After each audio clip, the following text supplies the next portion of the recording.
మాజీ ముఖ్యమంత్రి జగన్మోహన్ రెడ్డి గారు నెల్లూరులో తన పార్టీకి చెందిన నాయకుడు పిన్నెల్లి రామకృష్ణారెడ్డి గారు జైల్లో ఉంటే పరామర్శకు పోయాడు. రాష్ట్రంలో ప్రభుత్వం ఏర్పడి ఇంకా 20 రోజులు కూడా కాలే. మా నాయకుడు చంద్రబాబు నాయుడు గారు ముఖ్యమంత్రి అయ్యి జూన్ 12వ తేదీ అయితే ఈ రోజుకి 22 రోజులైంది. పాపం జగన్మోహన్ రెడ్డి గారు అధికారం పోయి ఒక ఫ్రస్ట్రేషన్ లేకపోయి మాట్లాడిన తీరునంతా రాష్ట్ర ప్రజలు ఇప్పుడే చూశారు మీడియాలో. ఒక హత్యారోపణలో కేసుల్లో ఇరుక్కున్న వ్యక్తిని ఈరోజు జైలుకు పోయి చూశాడు. ఆయన 4 సార్లు ఎమ్మెల్యే అయ్యాడంట. ఆయన ఒక విధ్వంసం సృష్టించిన మనిషి పిన్నెల్లి రామకృష్ణారెడ్డి గారు.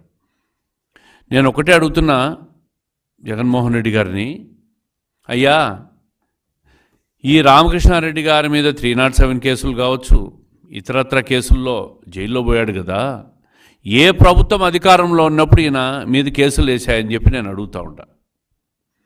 ఎన్నికల కోడ్ అమల్లో ఉండగా దేశవ్యాప్తంగా ఎన్నికలు జరుగుతున్న తరుణంలో ఆయన మీద కేసులు నమోదయ్యా. ఆ రోజు చంద్రబాబు నాయుడు గారు ముఖ్యమంత్రి. చంద్రబాబు నాయుడు గారికి అధికారం వచ్చింది జూన్ 12వ తేదీ ముఖ్యమంత్రి అయితే, అంతకుముందు ఆయన చేసిన విధ్వంసానికి ఎన్నికల కమిషను సుమోటివ్ చర్యలు తీసుకునింది. దాని మీద హైకోర్టుకు పోయారు, ఈయన సుప్రీంకోర్టుకు పోయినాడు. అన్ని చోట్ల తిరస్కరణ గురైన తర్వాతే ఈరోజు పోలీసులు అరెస్ట్ చేసి 307 కేసు పెట్టి జైల్లో పెట్టారు. సాక్షాత్తు రాజ్యాంగాన్ని ధ్వంసం చేశాడు పిన్నెల్లి రామకృష్ణారెడ్డి గారు. ఎన్నికల సమయంలో పోలింగ్ బూత్ లేకపోయి పోలింగ్ పెట్టెలను ధ్వంసం చేసిన కేసు రాష్ట్రమే కాదు, దేశమే కాదు, యావత్ ప్రపంచమంతా చూసింది. భారతదేశంలో ఎన్నికలు ఈ విధంగా అధికార పార్టీ నాయకులు చేస్తారా అని చెప్పి రాజ్యాంగాన్నే ధ్వంసం చేశారు మీరు. అటువంటి నాయకుడిని మీరు ఈరోజు జైలుకు పోయి పరామర్శకు పోయి చంద్రబాబు నాయుడు గారిని హెచ్చరిస్తారా? 5 సంవత్సరాలు ఒక విధ్వంస పాలన చేశారు మీరు. ఎన్నికలు జరుగుతున్న సమయం, ఎన్నికల కోడ్ అమల్లో ఉన్న సమయంలో కూడా విధ్వంసం చేసే ప్రయత్నం చేశారు, దొరికిపోయినారు. మా చంద్రబాబు నాయుడు గారు ఎప్పుడూ రాజ్యాంగాన్ని గౌరవిస్తాడు, పరిరక్షిస్తాడు.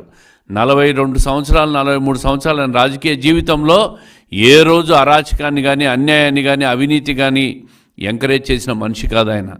ఈ 20 రోజుల్లోనే మచ్చుకు 2 ఉదాహరణలు చెప్తాను. రాయచోటి శాసనసభ్యుడి గారి కుటుంబ సభ్యురాలు ఏదో మాట్లాడితే ఇమ్మీడియట్గా స్పందించి వాళ్ళను కట్టడి చేసి భవిష్యత్తులో ఇట్లాంటి చేయొద్దని చెప్పాడు. కొలికపూడి శ్రీనివాసరావు గారు, తిరువూరు ఎమ్మెల్యే గారు నిన్న ఈనాడు పేపర్ చూసి వాళ్ళని ఇమ్మీడియట్గా పిలిచి ఇటువంటి కార్యక్రమాలు చేయొద్దని చెప్పి హెచ్చరించాడు. ఎవరైనా సరే తెలుగుదేశం పార్టీలో చట్టాన్ని చేతిలోకి తీసుకొని వ్యవహరిస్తే నేను ఉపేక్షించానని చెప్పి గట్టిగా హెచ్చరిక పంపిన నాయకుడు మా నాయకుడు చంద్రబాబు నాయుడు గారు.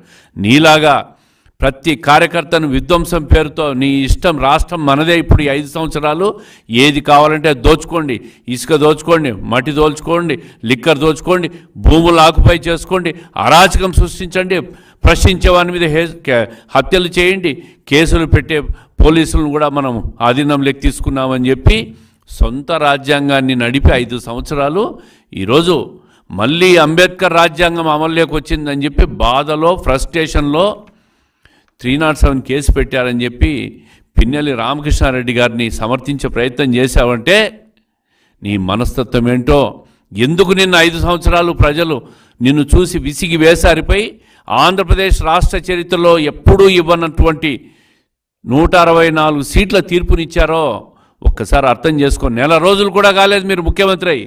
నేను అడుగుతున్నాను, ఈరోజు రామకృష్ణారెడ్డి గారి మీద ఈ కార్యక్రమాలన్నీ తెలుగుదేశం పార్టీ పేపర్ ప్రచురించింది. దీంట్లో ఒక్క అబద్ధమన్నా ఉందా మాజీ ముఖ్యమంత్రి గారని చెప్పి నేను అడుగుతూ ఉండా.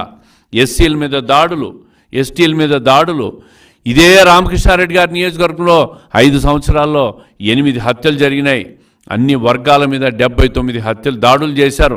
బీసీ, ఎస్టీ, మైనారిటీల మీద 51 దాడులు చేశారు మీరు. ఇదే ప్రజలకు ముఖం చూపించలేక మీరు 20 రోజుల్లో ఓడిపోయిన దానికి మొహం చూపించలేక తిరిగి జైలులో ఉన్న ఖైదీలకు మొహం చూపించేదానికి పోయినారంటే మీరు ఎటువంటి వారో మిమ్మల్ని అర్థం చేసుకోవచ్చు. ఈరోజు ఫియర్ సైకోసిస్ సృష్టించినారని చెప్పి మీరు మాట్లాడుతున్నారు. ఫియర్ సైకోసిస్ సృష్టించింది జగన్మోహన్ రెడ్డి గారు. మీరు ముఖ్యమంత్రిగా ఉన్న సమయంలో ఆంధ్రప్రదేశ్ రాష్ట్రంలో ప్రజలను ఒక ఫియర్ సైకోసిస్లో ఉంచినావు. అందుకే ఆ ఫియర్ సైకోసిస్ నుంచి వాళ్ళు బయటపడలేక 5 సంవత్సరాలు మనసులో పెట్టుకొని ఎన్నికలు వచ్చేసరికి ఓటు రూపంలో వాళ్ళ ఫియర్నంతా కూడా బయటికి తీసుకొచ్చి ఓటు రూపంలో సైలెంట్గా ఓటేసి మిమ్మల్ని ఇంటికి పంపించిందని చెప్పి నేను గుర్తు చేస్తూ ఉండా. మీరు మీలాగా ఎక్కడా కూడా అరాచకం, అవినీతి తెలుగుదేశం ప్రభుత్వంలో జరగలే.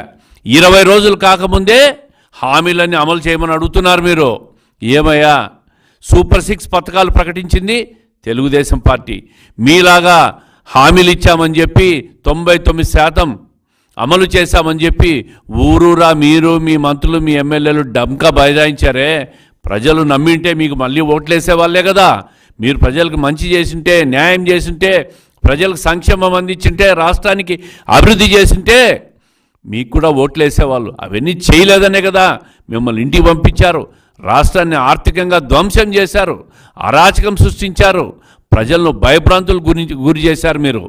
ఈరోజు సూపర్ 6 పథకాల్లో ముఖ్యమంత్రి అయిన 20 రోజుల్లో 18 రోజుల్లో పేద ప్రజలకు 4,000 రూపాయలు, 3,000 నుంచి 4,000 రూపాయలు పెన్షన్ పెంచి, పాత బకాయిలు 3 నెలలు కూడా పెంచి 7,000 రూపాయలు ఇచ్చిన ప్రభుత్వం తెలుగుదేశం ప్రభుత్వం, మా నాయకుడు చంద్రబాబు నాయుడు గారు. మిగిలిన హామీలన్నీ కూడా ఖచ్చితంగా అమలు చేస్తాం, దీంట్లో రెండో అనుమానం లేదు. చంద్రబాబు నాయుడు గారు హామీ ఇచ్చారంటే అవి అమలైనట్టే. ఈ నెల రోజులు కాకముందే హామీలు అమలు చేయలేదని చెప్పి మీరు మాట్లాడుతూ ఉన్నారు. మీరు ఇచ్చిన హామీలన్నీ ఎప్పుడు అమలు చేశారు, ఎక్కడ అమలు చేశారు? ఈరోజు రాజధానిని ధ్వంసం చేశావు, నీటిపారుదల ప్రాజెక్టులన్నీ ధ్వంసం చేశావు. రైతులు బాధలు పడుతున్నారు, మహిళలు బాధలు పడుతున్నారు, వ్యాపారస్తులు బాధలు పడుతున్నారు, పిల్లలు బాధలు పడుతున్నారు. అన్ని వర్గాల వాళ్ళు మీ 5 సంవత్సరాల పాలనలో విధ్వంసానికి గురై ఆర్థికంగా నష్టపోయి భౌతికంగా హత్యలు కూడా చేశారు. అన్ని రకాలుగా నష్టపోయిన ప్రజలు ఆంధ్రప్రదేశ్ ప్రజలు. దీన్ని బాగు చేసేదానికే చంద్రబాబు నాయుడు గారికి, కూటమి ప్రభుత్వానికి 164 సీట్లు ఎమ్మెల్యేల మద్దతు ఇచ్చి ఈరోజు రాష్ట్రంలో మళ్ళీ రాష్ట్ర పునర్నిర్మాణానికి ప్రజలు నడుం బిగిస్తే మీరు ఈరోజు జైలుకు పోయి, పిన్నెల్లి రామకృష్ణారెడ్డి ఒక గాంధీ మహాత్ముడంట, ఆయన ఏ హత్యా నేరం చేయలేదంట, బూతులు క్యాప్చరింగ్కు బూతులు లేకపోతే పోలీసులు చట్టపరంగా చర్యలు తీసుకున్నారు, చట్టపరంగా కేసులు పెట్టారు.